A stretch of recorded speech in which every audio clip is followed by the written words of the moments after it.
আসসালামু আলাইকুম, welcome to Jason doctor Shakil. আশা করি সবাই ভালো আছে। আজকে আলোচনা করব আপনার হাওয়াই ডেড ফুডগুলো আপনারা কীভাবে রিপেয়ার করবেন কোনো বক্স বা কোনো টুল ছাড়াই। ঠিক আছে, কোনো পেড টুল ছাড়া। তো আমি আজকে আপনাদের সামনে এমন একটা টুলের আলোচনা করে দেবো। তো এই দেখেন আমাদের যে টুল, আপনার ইমেজ ডাউনলোড টুল। তো এই টুলটা দিয়ে আপনারা খুব সহজেই আপনার হাওয়াই ফোনগুলা বোট ফার্মার রাইট করতে পারবেন। ঠিক আছে, তো এই যে আইডিটি দেখেন, আমরা যদি এই জায়গায় ডাবল ক্লিক করি, ডাবল ক্লিক করার পর আমাদের যে ইন্টারফেস, আমাদের যে টুল, এটা কিন্তু এই জায়গায় ওপেন হয়ে গেল। তো এই টুলটা দিয়ে আপনারা খুব সহজে কাজগুলো করতে পারবেন। আর এই টুলটা দিয়ে আপনারা কীভাবে একটা ফোন ফ্ল্যাশ করবেন ওটা আমি আপনাদের আজকে দেখাবো। তো আমরা আরেকটা পেজে চলে যাই এখন।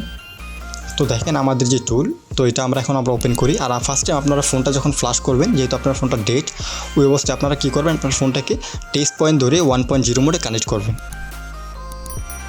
টেস্ট পয়েন্ট ধরে 1.0 মোডে কানেক্ট করবেন। আর অবশ্যই ব্যাটারি কানেক্ট করে তারপরে 1.0 মোডে ফোনটাকে কানেক্ট করবেন।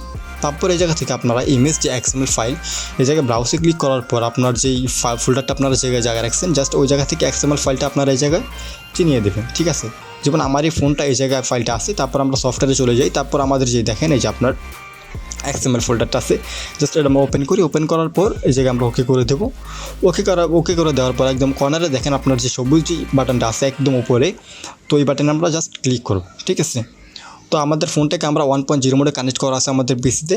তো এখন আমরা জাস্ট ওই কর্নার থেকে আমরা ফোনটাকে যখন স্টার্ট করে দেবো, এই বাটনে ক্লিক করার পর আমাদের ফোনটা কিন্তু ফাইল নেবে। ঠিক আছে, তো এই জায়গায় ক্লিক করার পর আপনাদের ফোনটা 1.0 মোড থেকে অটোমেটিকলি এডিবি মোডে চলে যাবে। তাই আপনার ফোনটাকে যখন আপনারা টেস্ট পয়েন্ট কানেক্ট করবেন, ওই সময় আপনার চেষ্টা করবেন আপনার অবশ্যই ফোনের ব্যাটারিটা কানেক্ট করে রাখার। ঠিক আছে, এখন আমাদের ফোনটা আপনার 1.0 মোড থেকে অটোমেটিকলি এডিবি মোডে চলে যাবে। আপনার ড্রাইভারগুলো যদি একটু খেয়াল করেন, দেখেন আমাদের ফোনটা কিন্তু এখন আপনার অ্যান্ড্রয়েড ডিভাইস যে এডিবি ড্রাইভার, ওটা কিন্তু পেয়ে গেছে। আর আমাদের যে XML ফাইল এখন এটা কিন্তু রাইট হচ্ছে আমাদের ফোনে। তো আপনারা চাইলে খুব সহজেই এভাবে কাজগুলো করতে পারবেন। আর হাওয়াই ফোনগুলো নিয়ে আপনারা অনেক সমস্যায় থাকেন, আমি যতটুকু জানি। তো এই টুলটাতে আপনারা খুব সহজে কিন্তু হাওয়াই ডেডবোর্ডগুলো আপনারা এইভাবে কাজ করতে পারবেন। ঠিক আছে, আর এই টুলটা সম্পূর্ণ ফ্রি একটা টুল, আপনারা চাইলে খুব সহজে ইউজ করতে পারেন। আর এখন পর্যন্ত আমার চ্যানেল যারা সাবস্ক্রাইব করেননি, আশা করি ভিডিওটা দেখার পর আপনারা সাবস্ক্রাইব করে রাখবেন। আর অবশ্যই যদি আপনাদের এই টুলটা দিয়ে কাজ করার সময় কোনো প্রকার সমস্যা হয়, ওই ক্ষেত্রে আপনারা চাইলে আমাকে ইনবক্স করতে পারেন, আমি অবশ্যই আপনাদের হেল্প করার চেষ্টা করব। তো যাই হোক, সবাই ভালো থাকবেন, সুস্থ থাকবেন। আসসালামু আলাইকুম।